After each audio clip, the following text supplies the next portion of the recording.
বোনের হাজবেন্ডকে বিয়ে করে সারা জীবন আমায় কাটাতে হবে, আসলে ভাবতেও পারিনি। আপনারা অনেকেই প্রশ্ন করছেন, লিজা আপু আপনি কেন আপনার বোনের সংসারটা নষ্ট করলেন? আপনি কেন আপনার বোনের হাজবেন্ডকে বিয়ে করলেন? এটা কি আপনার ঠিক হয়েছে? আসলেই ঠিক হয়নি, মোটেও ঠিক করিনি আমি কাজটা। আসলে আমি আমার বোনের সাথে ২ নাম্বারই করছি। এটাই তো আপনাদের ধারণা, তাই না? অবশ্যই পুরো ভিডিওটা দেখবেন, কেউ স্কিপ করবেন না। ভিডিওটা যদি আপনারা স্কিপ করেন তাহলে কি জানতে পারবেন? আর না জানে শুনে তো আপনাদের কমেন্ট করা এটাই আপনাদের একটা স্বভাবে দাঁড়ায়। অবশ্যই পুরো ভিডিওটা দেখবেন, তারপরে মতামত আপনারা এখানে প্রকাশ করবেন। অবশ্যই আপনাদের মতামত প্রকাশ করার জন্য অপশন আছে, কমেন্ট বক্স আমি খোলা রাখি। তো সেখানে আপনারা অবশ্যই আপনাদের মতামত জানাতে পারেন আমার ভুল ত্রুটি কোথায়। যদি ভুল হয় থাকে অবশ্যই আপনাদের কাছে আমি ক্ষমা চেয়ে নেব। আর যদি আমি সঠিক কাজ করে থাকি অবশ্যই আপনারা সেটাকে আমাকে স্যালুট জানাবেন, শেয়ার করে সবাইকে দেখার সুযোগ করে দিবেন। আমি আমার বোনের হাজবেন্ডকে কেন বিয়ে করতে বাধ্য হলাম অবশ্যই আপনাদের সাথে আজকে আমি ক্লিয়ার করবো এই বিষয়টা। আমার বোনের বিয়ে হয়েছে ৩ বছর হয়ে গেছে। অনেক সুখের সংসার ছিল আমার বোনের। আর এইদিকে আমারও কিন্তু বিয়ের কথাবার্তা চলতেছে। অনেক জায়গার থেকে পাত্রপক্ষ দেখতে আসছে। যাই হোক, এক জায়গার থেকে সিলেক্ট হয়ে গেল আমার বিয়ের ঘরটা। তো সেখানে আমাদের কথাবার্তা হয়ে গেছে, ছেলেপক্ষের সাথে অনেক কথাবার্তা হয়ে গেছে যে বিয়ে হবে। তো আমার বোন বলতেছে আমার বেবিটা হোক তারপরে হচ্ছে তুমি বিয়ে করিও। বোনের বিয়ে হবে আর বোন আনন্দ করবে না, এটা কি হতে পারে? আমার বাবুটা পৃথিবীতে আসুক তারপরে তুমি বিয়ে করো। আমার বোনের ৩ বছর পরে বেবি হবে, আমরা তো অনেক এক্সাইটেড, অনেক আনন্দ পাচ্ছি। আর এইদিকে আমার বিয়ের খবর শুনে আমার বোন কিন্তু অনেক হ্যাপি, অনেক খুশি। আমরা কিন্তু ২ পরিবার অনেক আনন্দ ছিলাম যে আমাদের ২ পরিবারে ২টা খুশির খবর আসতেছে, আমার বোনের খবর, আমার খবর। এইদিকে আমার বোন ডেকে আমাকে বলতেছে তোমার এখন বিয়ে করা হবে না কেন? আমি অনেকটা অবাক হয়ে গেলাম, কেন বিয়ে করা হবে না, কেন এরকম বলতেছে আমার বোন? বলতেছে অবশ্যই কারণ আছে, তুমি একটু শোনো আমার কথাটা। হ্যাঁ বলো, কী বলবে? বলতেছে আমার বেবি হওয়ার পরে তুমি বিয়ে করবে, আমার বেবি হবে পরের সপ্তাহে তোমার বিয়ে হবে। আলহামদুলিল্লাহ, ঠিক আছে। আমরা এইদিকে আমরা ছেলেপক্ষকে জানালাম যে এখন এই মুহূর্তে বিয়ে করা সম্ভব না। তারা বলছে কেন এই মুহূর্তে কেন বিয়ে করা সম্ভব না? তো এখানে আমরা বলছি যে আমার বোনের বেবি হবে, তো সেখানে আমার বোন একটু আনন্দ ফুর্তি করতে পারবে না, এটা কি কখনো হতে পারে? আমরা আমার বোনের কথা রাখবো, যেহেতু সে একটা অসুস্থ মানুষ, তার কথা আমরা রাখতে বাধ্য। সে আনন্দ করবে, ফুর্তি করবে, এটাই স্বাভাবিক। আর সে অসুস্থ থাকলে আমাদের মন মানসিকতা ভালো লাগবে না, আর বিয়ে কোনো আয়োজনটা ভালো লাগবে না। তো সেখানে তারা পার্থপক্ষ তারা হচ্ছে রাজি হয়ে গেছে, যে বলছে ঠিক আছে, যেহেতু একটা আপনার বোন বলছে অবশ্যই আমরা মেনে নিব। তো যাই হোক, বেবি হওয়ার ১ সপ্তাহ পরে আমাদের বিয়ের ডেট ফিক্সড হয়ে গেল।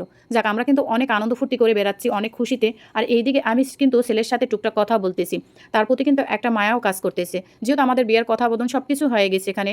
তো সেখানে তো আর কিছু থাকে না, তাই না? তো এইদিকে আমার বোন ডেকে আমাকে একটা কথাই বলতেছে, তুমি ১ সপ্তাহ পরে বিয়ে করবা আমার বেবি হওয়ার পরে। যাক, আমরা অনেকটা খুশি হয়ে গেছি বোনের কথা শুনে।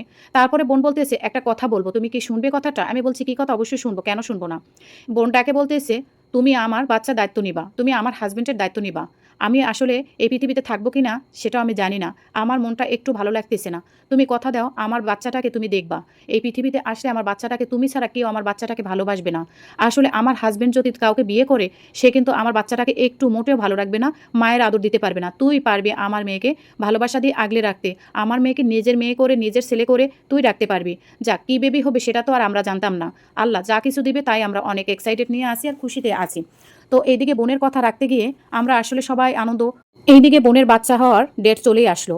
আর ডক্টর সব কিছু রিপোর্ট দেখে পরীক্ষা নিরীক্ষা করে একটা ডিসিশনে সে দিছে, হয় বাচ্চার মা ভালো থাকবে নাহলে বাচ্চা ভালো থাকবে, ২ জন আর ১ জন। আসলে শুনে না অনেকটা অবাক হয়ে গেছি। আল্লাহ, কি শুনলাম এটা? আর আমার বোন যা কিছুদিন আগে যেটা বলছে সেটাই কি সত্যি হবে? যে আমার বাচ্চা দায়িত্ব নিবা, আমার হাজবেন্ডের দায়িত্ব তুমি নিবা, এটা কি সত্যি হয়ে গেল? আসলে আমরা না অনেকটা পরিবারের মানুষগুলো ভেঙে পড়ছি। এদিকে কিন্তু আমার বিয়ের ডেটও রেডি হয়ে আছে, সব কিছু। আসলে আল্লাহ, আমি কোথায় যাবো আসলে বুঝতেই পারতেছিলাম না। এইদিকে আমার একটা ভাগনা হলো, ফুটফুটে একটা ভাগনা হলো। দেখে তো বেবিটাকে দেখে তো অনেক খুশি হয়ে গেলাম। আর এইদিকে একটা খারাপ খবর, সেটা হচ্ছে আমার বোন পৃথিবী ছেড়ে চলে গেল চিরদিনের জন্য।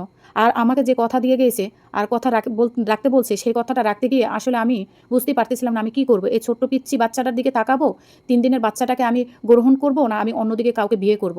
আসলে আল্লাহ যা কিছু করে সব কিছুই ভালোই করে মনে হয়। তো সেখানে আমরা ওই বিয়েটা ভেঙে দিলাম, দিয়ে আমাদের ২ পক্ষ ২ পরিবার মিলে আমার দুলাভাইয়ের সাথে আমাকে বিবাহ দেয়। নাহলে এই ছোট্ট বাচ্চাটাকে কে দেখবে? কে এই ছোট্ট শিশুটার দায়িত্ব নেবে? কে এই শিশুটাকে ভালোবাসা দিবে? কে আদর যত্ন করবে মায়ের মতো? হয়তো খালার গায়ের থেকেও গন্ধ করবে হয়তো মায়ের গন্ধ। আসলে আমাকেই সে মা জানবে। আসলে বাচ্চাটা ভালো থাকবে, সুস্থ থাকবে। আলহামদুলিল্লাহ, আমাদের এই সুখী পরিবারে অনেক বছর হয়ে গেছে, অনেকটা ভালো আছি। আর আপনারা অনেকেই জানেন না, অনেকে না জানে শুনে প্রশ্ন করেন কেন আপনি বিয়ে করলেন আপনার দুলাভাইকে? কেন বিয়ে করছি? অবশ্যই আপনারা আজকে বুঝতে পারছেন আমি কেন বিয়ে করতে আমার দুলাভাইকে বাধ্য হয়েছি। অবশ্যই নেক্সট টাইমে এই প্রশ্নটা বারবার আপনারা কিন্তু করবেন না। আর ভিডিওটা যদি আপনাদের কাছে আসলে ভালো লেগে থাকে, আপনাদের কাছে মনের মতো হয়, অবশ্যই ভিডিওটা শেয়ার করবেন। আসলে কি সব কিছুই আসলে ভুলভাল দেখা যাবে না। এই গল্পটা কিন্তু আমার নয়, এই গল্পটা আমাকে এক আপু পাঠিয়ে